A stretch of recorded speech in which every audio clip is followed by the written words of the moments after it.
One man, one sauce, one desire. To take your taste buds on a journey of a lifetime. Introducing Bernie Wild's Adventure Sauce. Be ready to experience a rush of excitement, a hint of danger, an abundance in flavor, a possibility of romance. Hey, I got this. Hi, folks. Mike Rosado here, host of the Pencil Pushers podcast. I wanted to take a moment to share with you a new heat sauce called Bernie Wild's Adventure Sauce, the all-purpose condiment sauce with a kick you've been waiting for.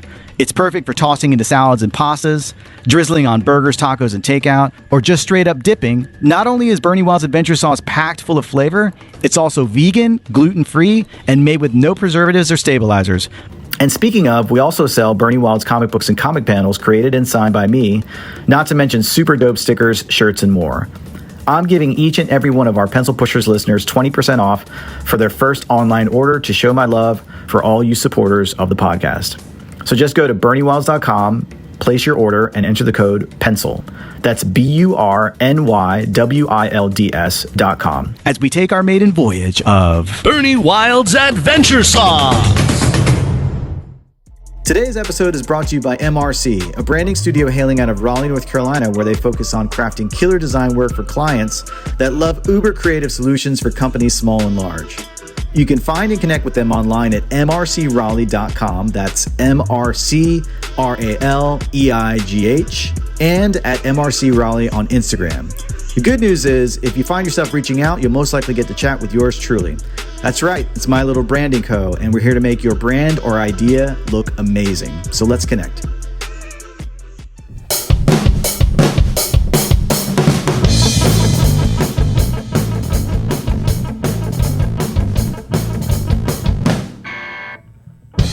Welcome, folks, to the Pencil Pushers podcast. I'm your humble host, Mike Rosado, illustrator, designer, and lover of all things creative. And I use this podcast as a way to talk to top-tier artists in the hand-drawn arts. And today is no exception, where I talk to Nicolette Capuano, owner and primary artist for Nicolette Atelier, a bespoke mural and decorative art studio specializing in both residential and commercial fields. I'd met Nicolette years ago in my hometown of Raleigh and connected through social media, but that was pretty much it. But that said, I'd been watching her work from afar and I was always blown away by her skill and diversity of styles in a number of different spaces. Our talk here really showcases not only her love for the creative work, but how she took her family's entrepreneurial spirit into her own studio, giving her a solid business model that is surely the envy of many, including myself. Needless to say, there are lots of gold nuggets of wisdom for those looking to start their own successful studio. Nicolette was a joy to talk to, as I'm sure you're about to see. So without further ado, do yourself a favor, sit down, relax, and enjoy my chat with Nicolette.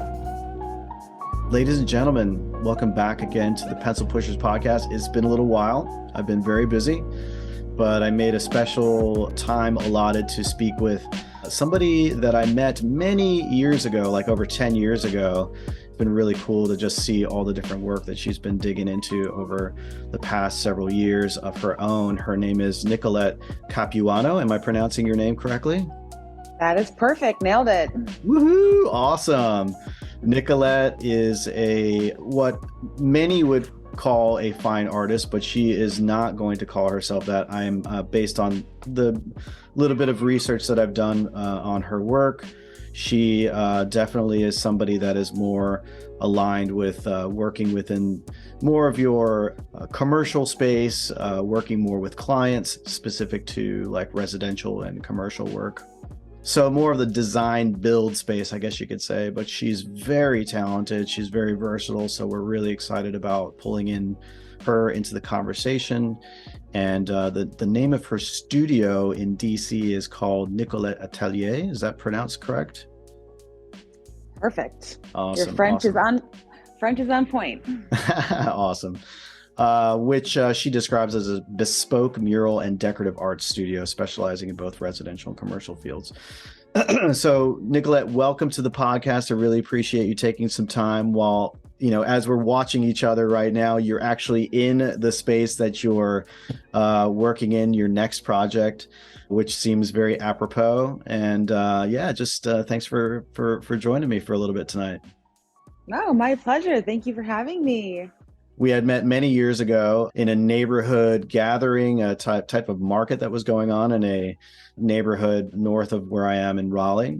had really very little idea of the kind of artist that she was, but we connected through Facebook and just was really, really impressed with your work, Nicolette. And so I think it would be really fun to talk a bit about where this all started for you and to give a little bit information, background history into where this all started for you for the people that are listening, because as I've mentioned before, there are lots of people that are into animation, comic book art, mural art, and many, many other styles. So it'd be great to just kind of get an idea of where this all started for you. Young, very young. So I actually started my business when I was 16. I asked, very humble beginnings. I asked my parents if I could paint my room. Of course, they denied me, and I did it anyways. And third generation female entrepreneur, decided that I was going to do it anyways, and thus was birthed my career. Classic artist, rebellious. Yeah. So, then it was, started picking up jobs, in the neighborhood. But I always knew to be a little bit more exacting. I knew in high school this is what I wanted to do, and took college classes to prepare for getting a scholarship, and then studied in Florence. So, and any break I had all through high school, all through college, was booking clients, hustling. Yeah. My little college self. It was great, I mean, I was living the dream young, and I've never gone back. So it's been a lifelong love affair, and it still remains. That's awesome. So, Yeah. so two questions. Where did you go to college? And then I'm assuming when you said you went to Florence, I'm assuming you don't mean South Carolina. No, I went to Columbus College of Art and Design, a small private art school. Okay, in Ohio, And gotcha. then, yeah, in Ohio, and then went to Florence for a little bit, partly to travel and get just to see the master's work, like the Sistine Chapel, after studying it for 4 years, was unbelievable. Now, at that time, just really quickly, at that time, were you, did you get any training in Ohio that, from like fresco artists or anything like that? Like, were you getting training for like large scale painting at that time, or what was the experience that you had in the United States before you went to Italy? No, I mean, with art school, with any entrepreneur, a lot of it's just figuring things out on your own. Sure. They don't have a college for mural artists. Right. But I did choose specifically to become an illustration major, knowing that I would get both all of the fine art classes and then all of the ad and graph classes, where both of those skill sets have been like pivotal in my current career. So when you're putting together renderings, or you're doing your own branding, or putting together proposals, just anything, that's exactly what you do, with marketing. It's all of that material, that digital content that you're creating allows you to push your product. And then the fine art classes allowed me to do the actual hand painting. Nice. So what was it about Florence that, did that change your trajectory? How was it informative to you, did you find? It was amazing to learn how to make a lot of the products by hand. So you're learning how to make your own Venetian plaster from lime putty and marble dust, like getting down to the bare roots, and like learning the history, and then walking the city and seeing actual Venetian plaster, and seeing, sgraffito that's on exterior buildings that have been there for hundreds of years. So you partly, again, being a business owner, it's like, I'm like, okay, tax write-off, you're learning, and you get the pleasure of being in this amazing city. Yeah. So, and the challenge of going alone. Right. So, yeah. Yeah. So, so did you have also, were family members, artists in your direct sort of vicinity, or was this, I know you said that you're third generation entrepreneur as a female entrepreneur, and I'd love to dig into that a little bit as well. But in terms of the creative arts, were you surrounded by people in your family that were influencing you in some ways or no? Absolutely, not necessarily as a direct artist. My parents were custom home builders. My grandparents owned a Okay. commercial construction company. Thus, that is currently. So I was growing up. I'm like playing with bricks and mortar and nail. Nice. I That's know I awesome. was it was the best. I just in jungle gyms. It was scaffolding. Yeah, yeah, So yeah, I was right. very comfortable, and I've always. I mean, my passion, the things that just light my heart on fire, is seeing beautiful spaces. You walk into a restaurant or an office or a home, and the way that the emotions that it elicits and the way that it makes you feel.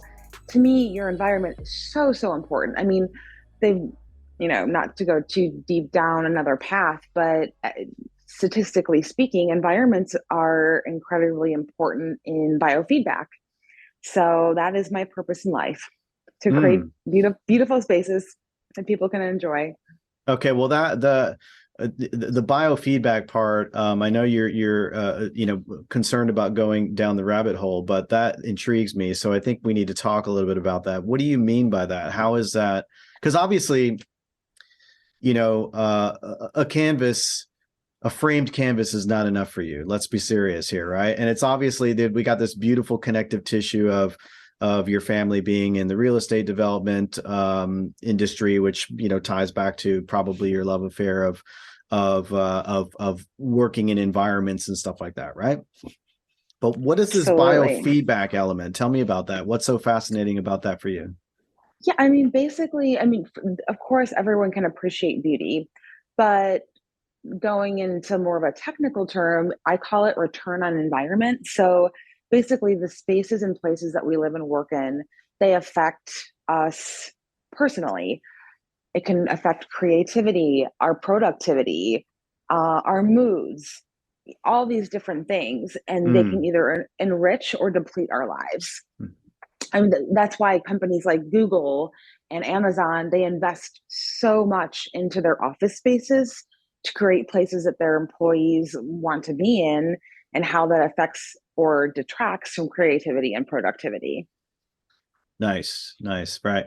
That makes total sense. It feels like there is a kind of a renaissance right now for large scale art, living in actual environments right now. I mean, it's happening everywhere. Mm-hmm. You've got to be seeing this as a really exciting time for you as a career.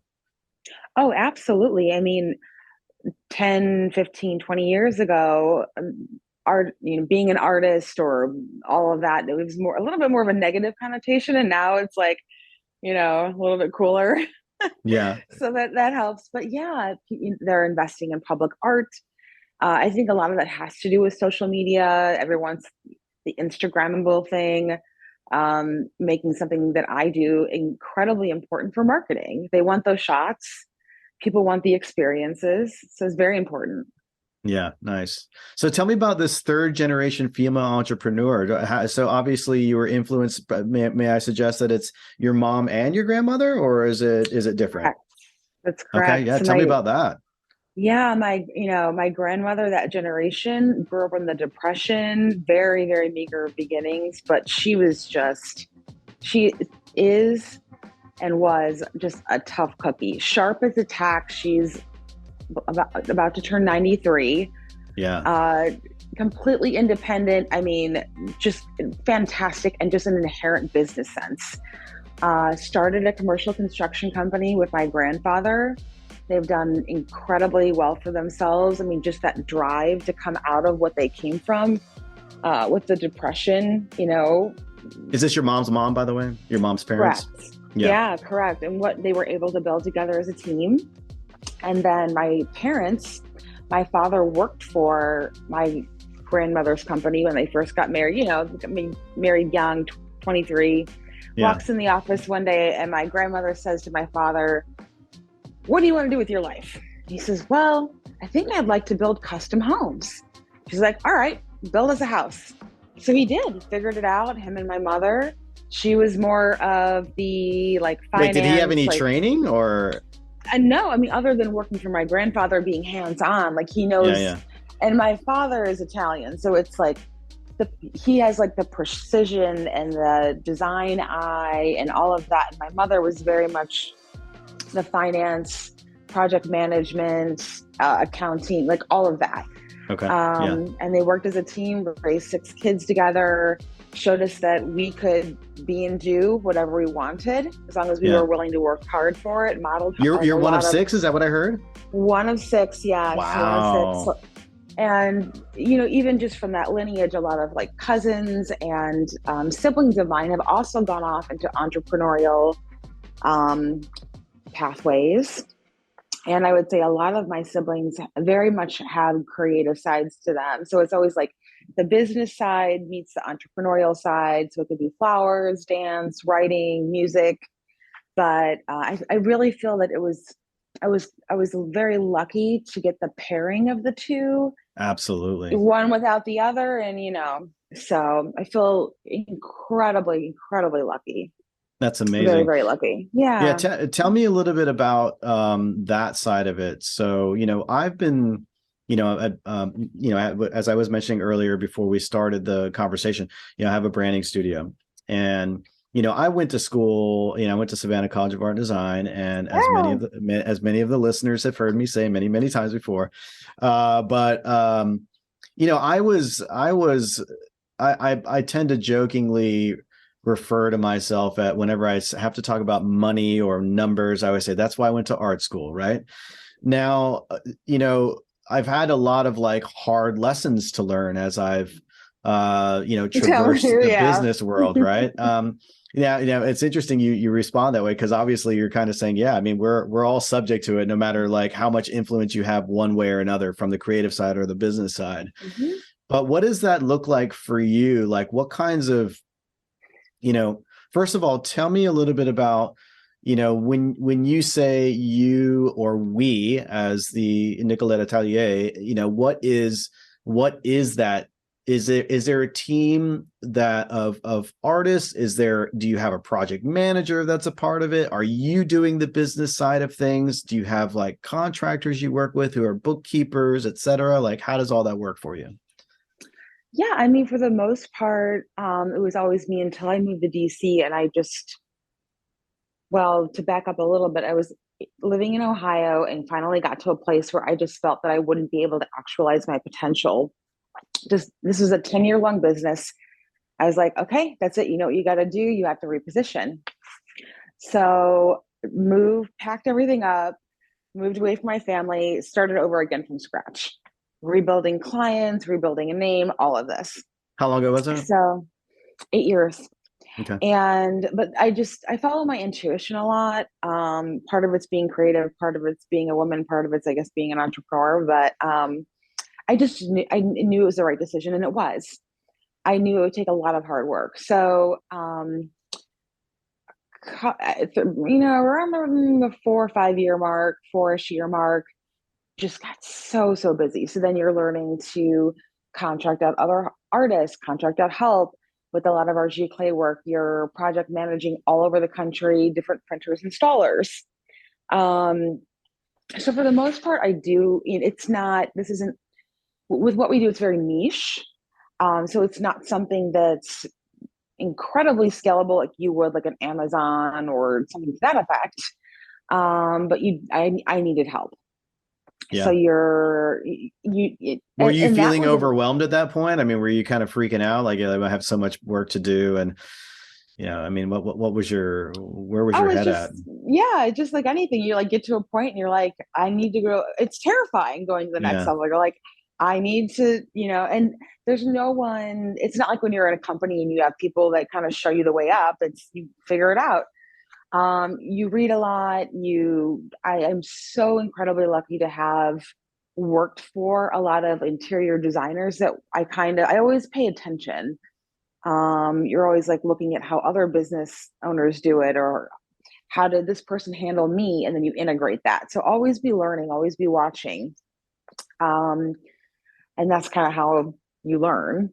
But it was amazing. And you make mistakes. I've made, just like with anything, you make mistakes. So, okay, how can I make this better? Go back, figure it out. but it's a beautiful adventure, and it's so It rewarding to is. have other artists work with you, and the camaraderie and what they bring to the table. Like, it was terrifying. I was like, no, I don't want this. But like, and then you get there and you're like, oh, okay, this is, you go to the next level, figure it out. Okay, this is great. I like this. So, and they bring so much perspective to projects, things that I don't see. Two heads are better than one, three heads, four heads, and um, just the camaraderie of having other creatives around you or other types of personalities, and you just continue to grow. As a company, you figure out which direction you want to take it. For example, I actually do canvas work, or quote, fine art. It's not the largest part of my business, but it is. Hmm. I have diversified. But in 2017, I got to a place where I didn't want to travel back and forth between Ohio and DC while I was building up clients in DC still. And I'd always wanted a e-commerce based business. So I launched my abstract art line, and that's been absolutely amazing. So tell me about that. Oh, I love it. I absolutely love it. Well, I get carte blanche because the atelier side is all bespoke. So it's an entire design process that you're going to go through a client specifically designed for them. This was created with the intention to be more streamlined. It brings hand painted pieces of art to people without going through the gallery. You can custom color them, custom size them, or you can go through our standards. And every couple of years, we launch new collections. I was very much inspired by my work with interior designers, where they're constantly trying to find the right piece, the right price, the right size, and the right colors. Hmm. So that's kind of where this line came from. It sells all over the world. Samsung actually picked up and licensed. I also license the pieces. So being the entrepreneur, you have this imagery we license. Samsung picked up our squiggle #2 design, which you can purchase and download and display on its frame TV. Oh, that's smart. Yeah, and I love making them. Wow, what a great idea. Yeah. Mhm. So that's really the beauty of being an entrepreneur as well, is you can kind of take your business wherever you need to.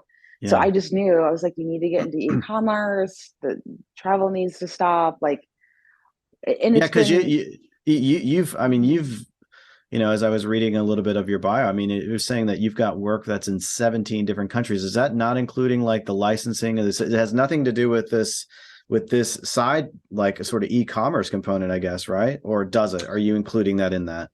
Yeah, no, it does. So that was between that is between the abstract paintings, and then we did Okay. a project with Aloft Hotels. This is Yeah. super interesting. Sometimes you get like crazy projects. You're like, okay, this sounds cool. Where we made over 1,000 pieces of origami, gigantic paper blooms that went into Alofts all over the world. And then you're selling, paintings. I just shipped one to France, the UK, New Zealand. So that's where the out of the US comes in. Now, are you working with a team for that kind of thing? Like when you're doing that, the what is it? The paper mache? Is that what you said? That, yes, I hired a number of people to help with that project. That was Okay. very labor intensive. Mhm.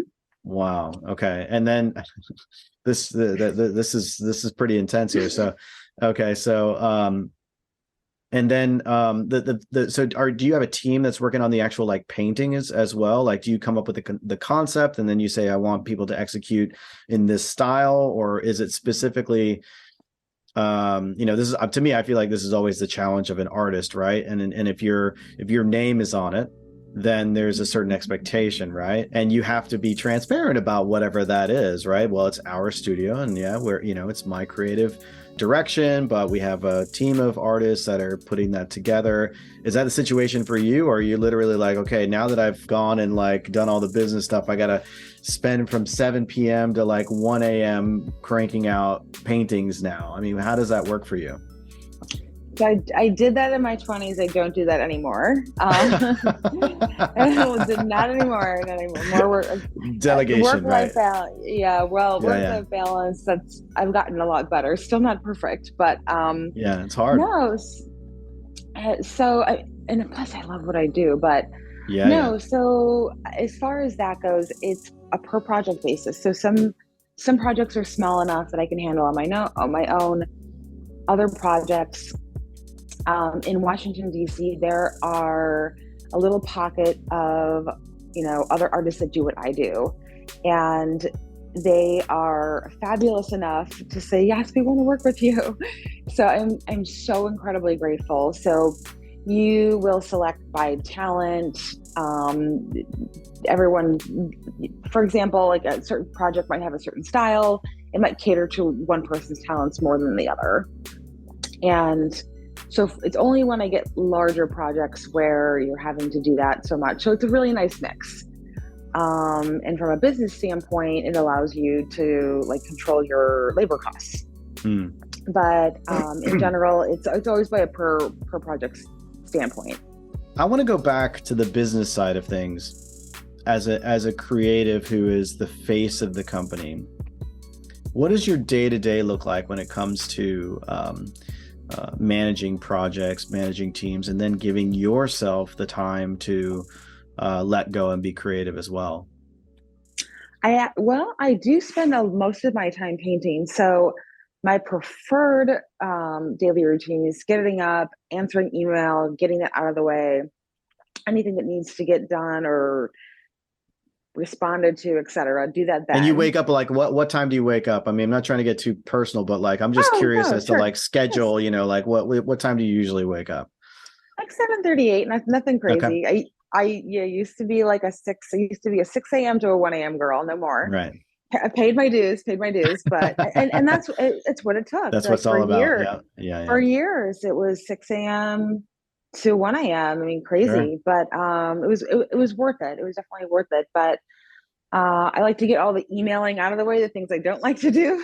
Sure. And then you go and your mind's clear. I will stop like periodically, maybe at like noon or whatever, try to just if anything needs to get answered, or if I know something's kind of coming into the loop that I need to respond to, that's fine. But like 5:30, I want to be out of there. It's like, and there are nights when you have to, but really just for my own well-being and kind of reaching a point where I'm like, you need to take care of yourself too. I was like, okay, that's it. 5:30, you're out of there, you're done. And then, but context switching, you're better off. I love neuroscience. I won't get off on that, but learning this is important. No, go for it. Yeah. What is this context switching? Context switching, basically like you're less efficient when you're constantly switching in between tasks. So answer the email, get out the door, go paint, and I would, like, for example, this morning got to work and I'll paint straight through. I'll take one little break. I do intermittent fasting, one little break to get my coffee at noon, my little treat. But I try not to bounce around back and forth between tasks. This is the time for emailing. This is the time for painting, and then so on. So awesome. It's better workflow. Right. Into your flow without being interrupted too much. Did that take some time to kind of lock down? Because I find as a business owner and a creative director, in fact, I've got two businesses. I've got my branding company, and then I have a sauce brand. It's that I incorporate all my different artwork and stuff like that too. I have a hard time setting boundaries for my schedule, because I'm constantly feeling the need to respond to my team who have questions. We have our Slack channels that are like by the dozens, and they're constantly flowing through different questions on projects that we're working on. And then on top of that, I'm working on sales, like trying to drive business, bring people to us, make more awareness of us. And then in the meantime, I'm also trying to squeeze out time to be creative and be in my quiet space so that I can actually do that. Did that come natural to you, or was that something that you had to really kind of like, focus, focus on to be more focused, I guess you could say? Yeah, well, two answers. One, with just being perfectly vulnerable, I just burnt myself out and ran into some health issues. And it was, my got a specialty doctor, and it was like, he's like, you need to start learning how to integrate deep rest into your day. Mm. And it was just not a concept to me. I was like, oh, so if you think of it like as a task, but what I realized was I needed to reorganize my day. So I used to get up, get straight to work, start painting, and then you come home. And it's like working out has always been a part of my life. It always will be. That's like the one thing I always do for myself 6 days a week. I do it. It's part of my schedule. It's happening. Definitely that. But I used to answer emails and be on the computer late at night. And it's not great to view blue light in the evenings. Your mind starts going into this trail. I'm less mentally sharp. So it's taking me twice as long to do the same task that I could do in the morning. So just through trial and error, and everyone's different. So this isn't necessarily for Sure. everyone, Sure. but realizing that I'm better off, I could be more productive if I got up in the morning and I just did it then and knocked it out, like boom, boom, boom, go on with your day, and then you rest in the evening. Because I realized like it was just so much more effective as far as like workflow. And I was getting the rest that I needed to not be groggy the next day. Because when you're tired, your Yeah. productivity goes down. And and I get it. As a business owner, you're like afraid to let go because the buck stops with you. There's no one there to pick up the pieces. So, and there is that added pressure, and you do tend to work more as an entrepreneur to some degree, or it can happen. And I do. It's true. But by just that simple thing of like changing when I answer emails or things like that. And then when I started hiring people, it was like, great. I felt like I could let go. Like, okay, they're painting, paint's getting on the wall, things are happening. I'm going to go take 30 minutes or whatever, and I'm going to go through my emails. That way, when I get home, I'm done. So, but it was trial and error. And then we're just reaching a breaking point, I suppose. Yeah. But yeah, I mean, it's not easy. I mean, no one's job is, and it's not like we're special, but yeah, one of the wonderful things about painting is it's so reflexive at this point. I listen to so many audiobooks, I can make phone calls, but like just learning, just like taking that 8 hours a day of painting and learning, and you're like, and then integrating those things. Like I love the book Atomic Habits, love. My current favorite book. But I think I just actually heard somebody talking about that on a podcast interview. I think her name was Joanna. I forget her last name. She's actually another brand designer. You know Chris Do from the Future? He's really interesting. You might find his stuff really informative and helpful and valuable to you, because he's a creative himself, but he's kind of like he's like a real chill version of like Gary Vaynerchuk, but like for creatives. So he's really kind of walks through like how to deal with, tough clients or getting them to understand your value and all those kinds of things. But it's really cool. And I just feel like she did mention that book. So second time's a charm for me. So I'm going to go check that book out for sure. Oh, and thank you for the recommendation. I'm always looking for new content. So yeah, so it's the Future without the E at the end, by the way. Okay. Yeah, so let's dive into that was really helpful. Thank you for sharing that. Let's dive into some of the little bit more of the practical. We're going to build a little bridge, okay? When it comes to, you say clearly you are, of the caliber to be considered a fine artist, but you're more of what I would say is what a lot of people from like sort of like blue collar artists would have called themselves, back in the mid 50s, where many times I've heard master artists never calling themselves artists. They were considered more of like craftspeople or drafts people, etc., like just amazing illustrators and the like. So I'm curious, like, considering the fact that you're coming more from the aspect and the mentality of, I'm a part of a process of the design build industry. and you bring your creative talents through that. What is that like? How do you see that difference of being solely an artist who's hanging their art on the wall, waiting for somebody to purchase that, versus what you do of, where that's a really personal thing, right? You get to decide exactly what everything's going to look like, the kind of medium you're going to work in, the kind of size it's going to be, et cetera, versus what you do, which is very client-driven work, even though the artwork is going to be almost just as good or even better in many times of what you'd see just hanging on the wall as an independent artist. What is that process like for you, working with a client specifically who has very specific needs, and maybe even sometimes can tussle with you a little bit? Does that even become an issue? What is that whole thing like for you? Yeah. So, and I know we had like a little pre-chat. So by saying I'm quote not a fine artist, it has nothing. And you said this, but just to reiterate, it has nothing to do so much with quality of work as it is so much the vehicle in which you're going about monetizing your work. And also, like, they're just very two different sales systems and end applications. I chose mural work because I like large art. I like, and just very personal, I like moving.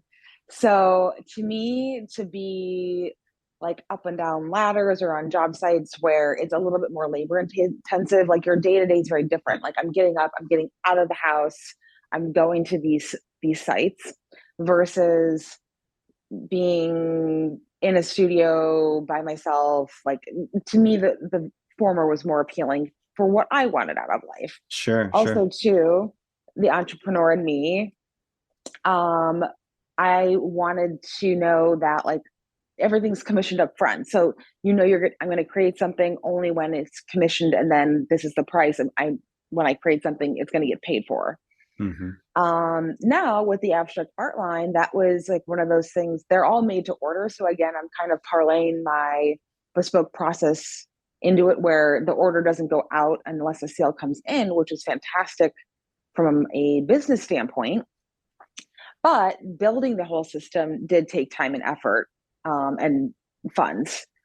But like gallery work, that is definitely all carte blanche. Like it's specifically their voice, where what I absolutely love doing, with the bespoke process that we go through with my mural, the atelier side, is you're meeting with the client and you get to make their vision come to life. Now, of course, as an artist, I'm going to bring my aesthetic and my style and my recommendations to the table, which is why they rely on me. But it really is about creating their vision with like my take on it, if that makes sense. It's very much like what we do as brand absolutely. designers. Mm-hmm. And then with the abstract art line, that was a place where I did get carte blanche. Like I absolutely love like the Washington Color School and minimalist art. And that was kind of a space where it was just mine. I'm going to make what I want to make. Yeah. And if you like it, great. So yeah. But yeah, I genuinely do love both. I love the variety that my job gives me. You're in a corporate office one day, and then you're in a residential talking to someone's kids, and it's just like now I'm out on a horse farm with it's gorgeous and beautiful. I mean, it's an adventure. Every day is an adventure. Yeah, and you learn so true. so much from meeting so many different types of people and situations, and just in general, how you do sort of like work through from beginning to end, you sort of like, work us through like what that process actually looks like conceptualizing, working with the client, etc. Yeah, I'm probably very similar to you, but it is a very step-by-step, like systemized process. You'll meet with the client, either via phone or in person. I prefer in person to see the space. Also, when you meet someone in their home, it gives you so much information on like their aesthetic bents. Like a lot of times I'll meet with clients and they're like, we don't know what they want. I'm like, I think they're gonna like this. So this is one of those things that you can that makes so much sense. Yeah, you get a it's like sense reading the room. Yeah, absolutely, literally reading the room. Yeah. So there's your new tagline. No, yeah, don't literally. Step two is after the meeting, I'll come up with inspiration boards. So this is where I'm literally just kind of pulling imagery. Nothing's like set in stone. I'm not picking up a pencil and doing any like hard design work. And I'll submit pricing and inspiration boards. So for this type of imagery, it's this price. If the client chooses to proceed at that point, that's when deposits are made. It's legitimized. Then you start the rendering phase. So again, going back to my college days, wanting that ad and graph, for murals and whatnot, I'll do all digital renderings. So the client, or even with paintings, custom paintings, I'll create a digital rendering that is almost to a T what the final looks like.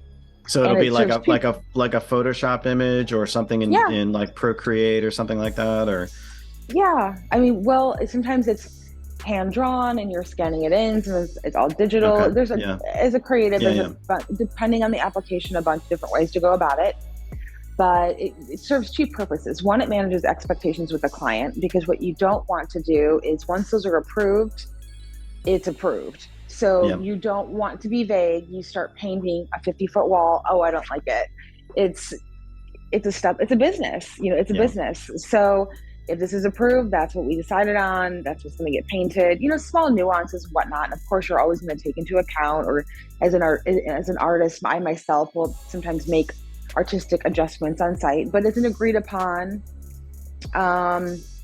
aesthetic. Yeah.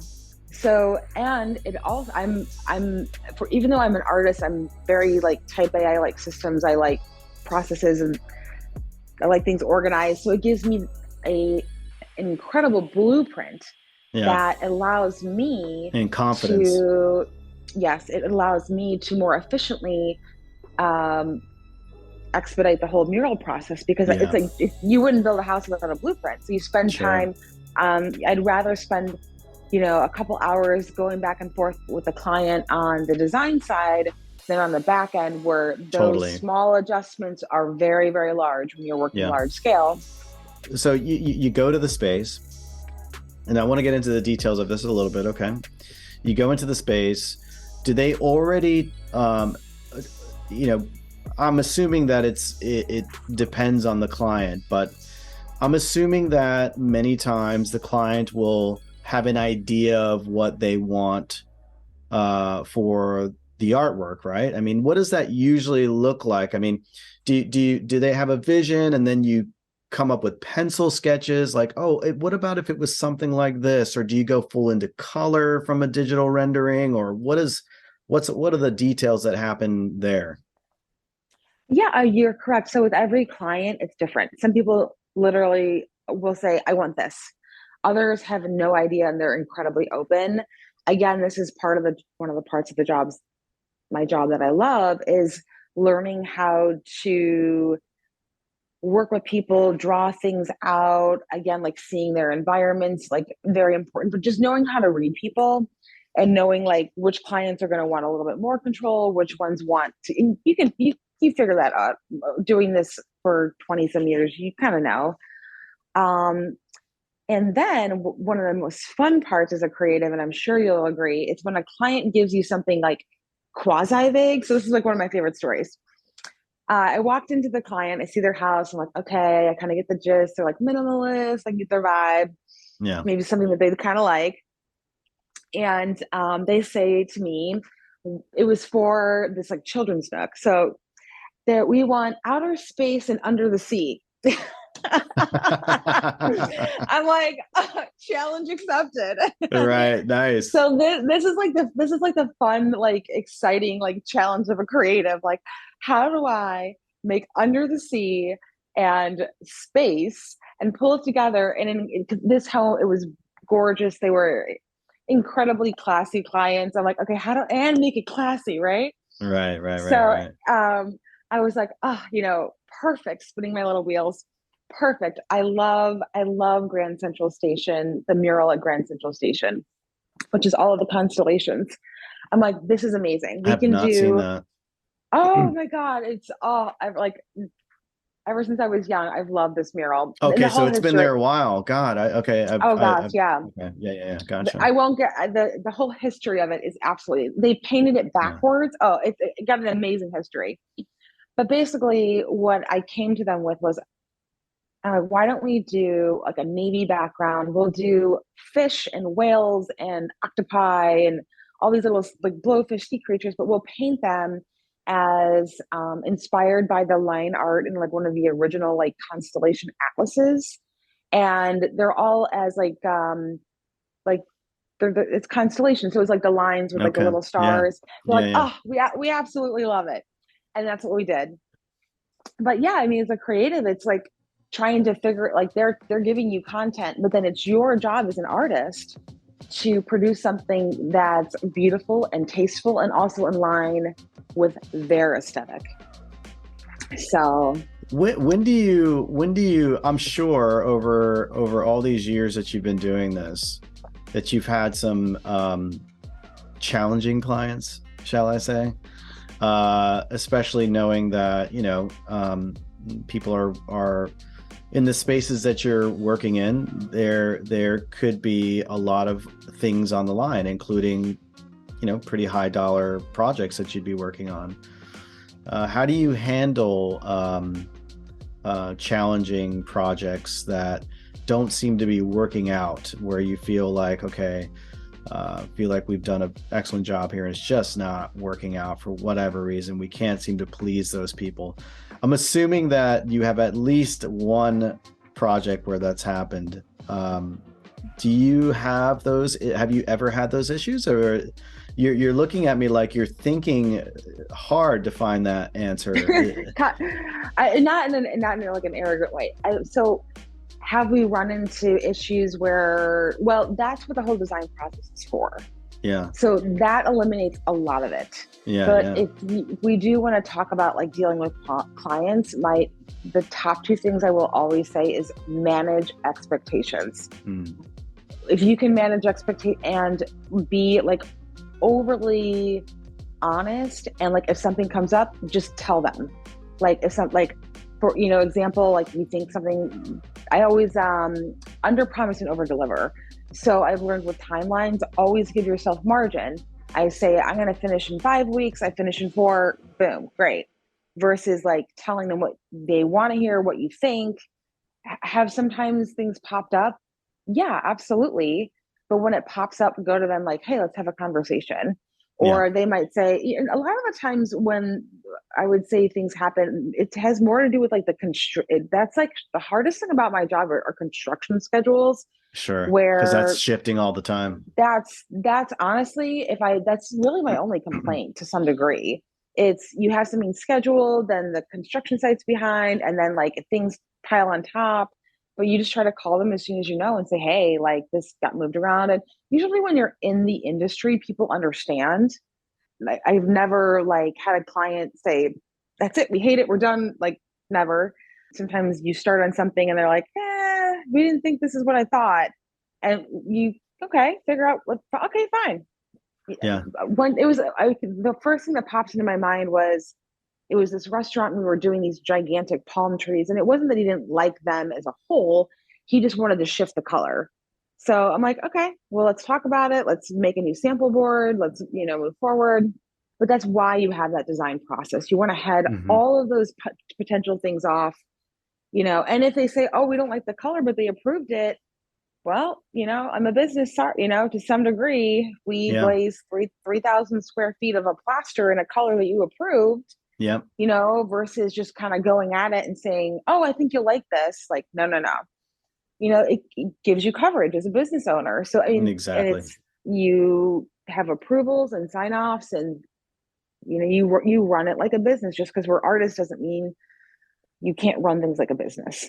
Exactly. So, yeah, that's one of the things that we've, really talked a lot about over the past, well, probably since the inception of the podcast, but like I feel that this is something that we've been talking about more and more lately, which is the business side, because there's this, we've got the starving artist mentality that has poisoned our our community. And I think that, again, one of the other great things about 2022 is that we live in a world where art is respected as a business so much now, that I think that Mm-hmm. these days, as a result of that, we have more artists that are thinking from a business side of things now. So it does help. It does basically raise everybody up, I think. And these kind of Oh, conversations definitely make a yeah, huge difference. absolutely. It is incredible where this field has gone and its vantage point, like as society as a whole. And with e-commerce and all of the ways to sell online, your market is the world, but you have to take responsibility for it too. I would say, like, I remember being in like studio, it was like, late, we're all working as a group and we're talking about like some artist that had commercialized and they're like, he's a seller. I'm like, the guy's genius. Like, to me, but I always refused to have that mentality. I'm like, absolutely not. Now, did it mean that I had to take personal responsibility to make sure that all of those things happened? 100%. Was it easy? No. Like, some people are like, oh, you get to sit around and paint all day. I'm like, yeah, kind of, but no. Like, it's all of it. It's all of it, Yeah. a bit, sales, marketing, accounting, project management, dealing with clients. You take on all of it. But at the end of the day, it does allow me to paint.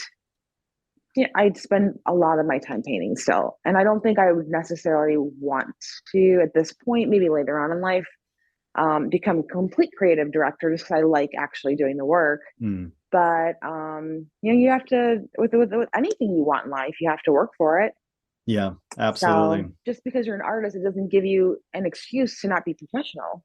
It almost demands that you be more professional than maybe the average person, because I think what I've discovered through other conversations, and then also just in my younger years when people knew me as being an artist, especially when I was first getting started, I think there was an expectation that some business people felt like they could easily manipulate me because I was an artist, or felt that they could Oh take yeah. advantage of me in some way because they felt like I was not going to know any better. So it almost commands that, our field almost commands that we level up, to really get a strong understanding what business, is all about in order for us to thrive, in the future. But that being said, we have a few more minutes, and I want to throw out just a couple more questions for you. Mhm. Firstly, I'm really interested. I mean, your styles vary so much. And I wish I had more time to kind of dive into that. I love being diverse in the kind of work that I do as well. So I always love seeing others diving into that. And kind of curious, where do you decide? And, I guess I could say there's a bit of fearlessness in stepping into that, knowing that one project is going to look like, very like modern, simple, clean. And then the next one's going to be like, like we're trying to emulate Leonardo da Vinci. Where does that sort of like fearlessness come from? I mean, knowing that you're going to do something at such a large scale, talk me through about that. Where did that come from, and how do you work through maybe some fear about diving into a style that's not something you're familiar with? Oh, I love the challenge. I guess I never really thought about it. I mean, when you start at 16, right, you're constantly getting requests for different things. So I honestly never really thought about it. I was like, oh, okay, this person wants this, paint that. I'm like, okay. So, Yeah. I'm like, okay, paint that. Now, are there styles that to some degree I am better at than others? Absolutely. But I can also say, um, two recent projects. One was like portraiture, which I never thought I was good at, but I had to do, it was a recreation, 22-foot by 10-foot tall recreation of Chandler Howard Christie's signing of the Constitution on a ceiling. And it was a huge challenge, but I'm like, oh my God, I love portraiture.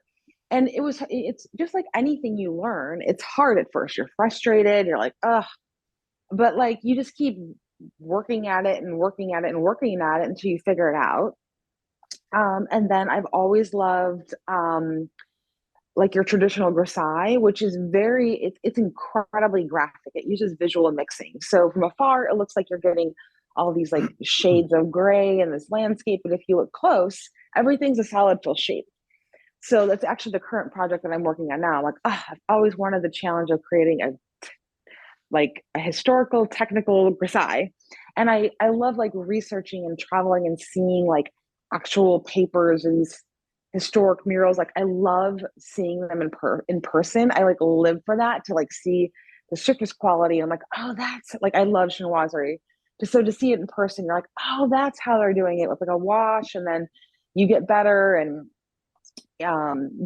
just like seeing how other artists, do things, or other techniques up close. You have to see it up close, but Yeah. when you can do that, you're like, oh, that's how they do it. So then the next one you can challenge yourself, and the next one you can get better. And I, even over the last couple of years, like I'm always pushing myself as far as technique, not just on the business side, Mm-hmm. to get better and better. And I love it. Like Now, do I you like to feel like travel? I'm Do you growing. travel for specific projects? Like if somebody says, I want something in this style, and you get inspired, you're like, oh, that reminds me of, this specific technique that was really only done in the 1700s. And I know if I, maybe I could do a quick flight to view this one city where they have like the best, version of that. Do you go as far as doing that? Like where you're so inspired by a particular piece that you want to, sort of like imbue into the next artwork that, the next project you're working on? Do you go traveling to go view that and then, go back and then start working on the project? Not for specific projects. Like I wouldn't necessarily, I mean, unless it was like local, but it's more so that the trips that I enjoy taking Yeah. typically revolve around like I want to go to, and it's not a pretentious standpoint. It's Yeah. solely No. because it inspired, like when you travel and you get out and you see restaurants and hotels. Like I remember seeing Maxfield Parrish's mural at the St. Regis, like knocked my socks off. Like to see that like I loved Maxfield Parrish in high school, like obsessed. And then as an adult, you're like, okay, and you'll scout like, what's where, Bemelman's Bar, and to see like the Madeline murals in person. So I will say most of my trips, just because it's something that I'm so passionate about, do tend to revolve around like via points for things that do inspire me. Right. So yeah, that must be a absolutely. little distracting for the people that you go traveling with. You're like, okay, she's going to be gone. She's going to go over here for the next 3 days. See you later. We don't invite them. No, just kidding. No, I'm just kidding. The birds of a feather flock together, I guess, I suppose. But, there you go. But no, I do. Like, I just went on a trip to San Diego with my family, and that's exactly what happened. I'm like, look, something for everyone. Like this, you have golf, you have hiking, you have beach. I'm like, girlfriend needs, like, I need galleries. I want to see the galleries, and I want to see the houses. So I'm very fair. I'm very fair, but that will happen. Yes. Nice. What is your dream job that, dream project that, or maybe even client or something like that you're hopeful of, before your career is, behind you? Oh, interesting. I will say this happened. So this is like so incredibly grateful. I had the pleasure of working on a project with Gensler, who they're an international design team. Like Wow. absolutely. Yeah, that was amazing. Gosh, that's a good question. Um, if, oh, I can't believe that you've never thought about this. I think for me, where I want to go from here is, and this goes back to like the more work-life balance. Yeah.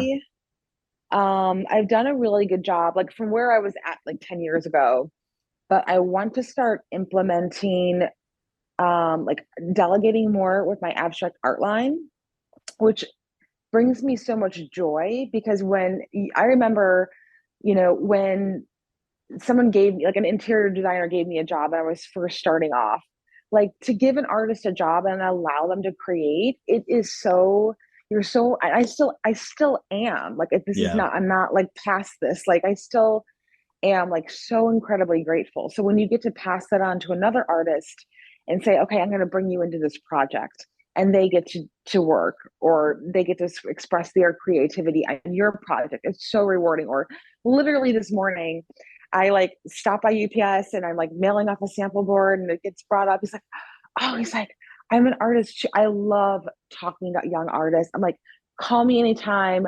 I will chat with you. And he was telling me about his ideas. Like, I love like chatting with younger artists. I'm like, any questions you have, absolutely. But yeah, I think for me, it's more so wanting to grow my abstract art line. And I'm doing most of the work now. So it'd be like trademarking my name, starting to like hire out and kind of grow that side of my business is my current goal at this point, I would say. That's awesome. So focusing on that, yeah, which is actually, it's shifting my business a bit. That Because would. at different point, yeah, at different points in your life, you want different things. Like when I was, 20s, 30s, like all I cared about was work. Now I kind of want to slow down a little bit. Yep. So just as an entrepreneur, thinking about ways, I'm like, okay, well, how do you work smarter and not harder at this point? Yes. So I'd really love to just grow that line of that side of my business. That's interesting. I guess it's been a couple of months now when we interviewed Martina Flor, who's a really well-known lettering artist. And she moved from Argentina to Germany. It was a really interesting story. She was just like an art director in Argentina. She had a fine job. She was doing just fine, and she didn't speak a lick of anything but Spanish, and just had an urge to leave her comfortable job in Buenos Aires and Mm-hmm. fly and basically leave her family, leave her friends, move to Germany where all the best lettering artists were. Mm-hmm. Had no real experience in being a lettering artist whatsoever. She just had this urge that was inside of her. Mm-hmm. And she became, one of the most world-renowned lettering artists. But the other part of it is that she has recently pivoted where she's starting to have more of like an academy style, Mm-hmm. rather than being a studio. They're still doing that, but she's pivoting now to being more of like a online resource for people that are incredibly passionate about lettering art and illustration, which is pretty cool. And she was a little nervous about that at first, but now she's found that everybody on her team is like really loving it. And again, I think it's sort of like an online version of what was more hands-on, handcrafted before. Now she's sort of like using this as a way to pass on all this information or all this knowledge and experience and education that she's received, and expanding it out into the world now, where she's teaching this to everybody from all across the globe, which is really awesome. Genius. It's genius. Yeah. And it's true. It's like you get to certain points of your career where different things are more satisfying, or you get to different stages of life, and just like, Yeah. that urge. Like I always say, like, I followed my intuition. Like my family's like, you're moving where? What? Why? I'm like, but I just knew it. I knew it in my heart that it was the right move to make. And it's, I think my parents always instilled in me to like believe in ourselves. I was like, no, it's going to be great. It'll work out. I mean, Yeah. like I knew Yeah, I me managed too. expectations with myself. I mean, a lot of success is being able to delay gratification. So Yeah. it's like, okay, well, I knew 3 to 5 years it's going to take. You can't give up. You just keep going and going and going. But there was never a doubt. There was never a doubt in my mind that I'd get there as long as I kept working hard. Yeah. I mean, I hit a lot of road bumps, but you just keep going, and it's beautiful. But that's an amazing story. I love it, and I love when people innovate. And there's so many tools with technology nowadays. Game changer. Yeah, absolutely. It's knowing how to seize opportunities, and I love it. Yeah, that's awesome.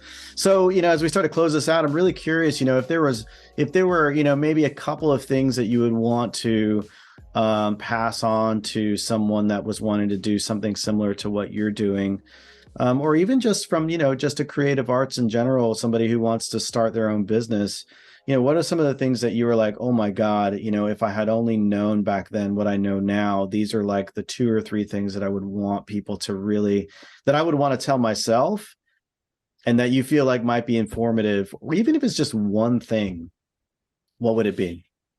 Well, I guess 2 things instantly popped in my head. So sorry. Know your worth and manage expectations. And Manage your expectations, or manage the expectations. Yeah. Manage expectations. Like, know your worth as an artist. I'm just gonna like the top things. Know your worth as an artist. Work hard and run it like a business. Be an entrepreneur, not just an artist. And with clients, or I think the biggest thing that's been helpful as far as like whether or not, and always do your best work. These are very unsuccinct answers. I apologize. But That's okay. yeah, just like I feel like the things that like really that like why the make it or break it, it's like be honest, manage expectations, always do your best work, run it like a business, and know your worth. Mm. Yeah. Awesome. So good. So what's coming up next for you? Where can people see your next big project? I know you're working on something residential right now, and I don't think your client's going to want anybody peeking through those windows in there. But as far as like something people can see, what is something that is coming up? Oh, super exciting. Actually, great question. So my very dear friend, Jeff King, he owns Yumi Hospitality Group.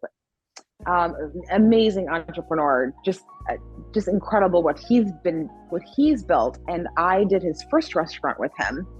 So he is opening up their flagship location, Kyogen, in Georgetown in Washington, D.C.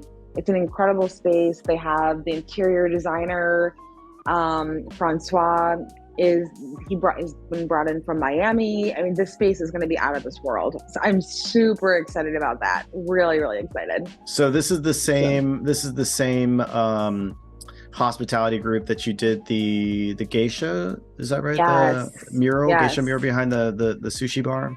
Yes. Yes. Wow. Mm-hmm. Yeah. Nothing better than like working with actual creative partners that you can have like long-term relationships with. It's so good. Yeah, nice. He's amazing. So, final question here is: can you tell people where they can find you? How can they connect? Where can they find you online, social media, etc.? Yeah, well, easiest thing, everyone has Instagram, so it's at NicoletteAtelier.com. I'm sure you'll be posting in the apologize for the French word. It'll be there, which will then take you to our website. You can check out our abstract art line from there. So go to Instagram, follow us. And if you want to explore more, go to our website. Awesome. Nicolette, it's so good catching up with you. I really appreciate you taking the time. And I really hope that maybe we could do a part 2, because I feel like there's so much that I can so many more questions that I want to pull from this conversation tonight. So I really appreciate your time. Oh, thank you so much for having me. Thank you. Absolutely. Okay, until next time, okay? Likewise. All right, take care.